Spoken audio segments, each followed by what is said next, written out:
جو بہن نے سوال کیا کہ کئی راتیں ہم ہمارے معاشرے میں بناتے، لیکن جو قرآن مجید میں جس کا ذکر ہے وہ لیلۃ القدر، اس کا ایک سورہ بھی ہے، اور یہ تھاؤزنز آف ہزاروں راتوں کے مقابلے میں ہیں، صرف ایک ہی رات کا ذکر ہے۔ اور میں آپ کی بات سے متفق رکھتا ہوں کہ آپ بالکل صحیح فرماتی ہے کہ عبادت تو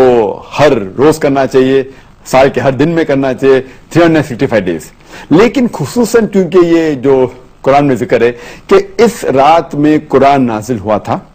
تو یہ ہمارے لیے ایک اہم رات ہے اور ہزاروں رات کے مقابلے میں ہے الحمدللہ۔ اور ہمارے رسول، ہمارے پیغمبر محمد صلی اللہ علیہ وسلم فرماتے کہ یہ آخری عشرے میں آتی ہے، اور میں سمجھتا ہوں کہ خصوصاً اللہ سبحانہ و تعالیٰ نے یہ کون سی رات ہے اس کا ذکر نہیں کیا، تو کہ ہمیں اور موقع ملتا ہے عبادت کرنے کا، تو ہم یہ آخری عشرے میں رمضان کے آخری 10 دنوں میں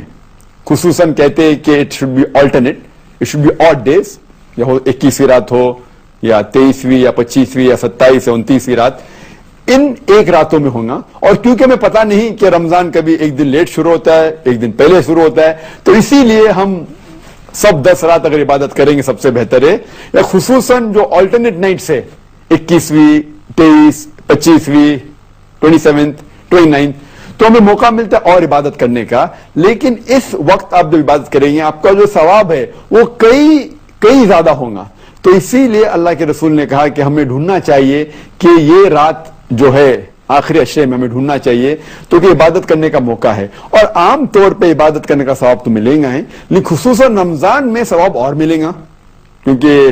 جیسے ہم جانتے ہیں کہ وہ شیطان، اللہ سبحانہ و تعالیٰ شیطان کو قید کرے اور رکھتا ہے،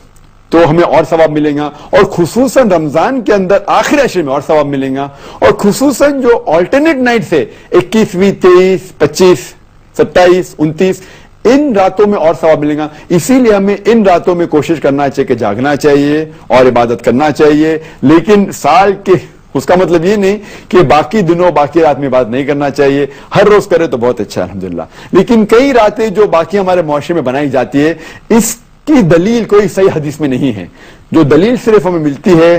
وہ ہے خصوصاً لیلۃ القدر کے بارے میں۔ Hope that answers the question.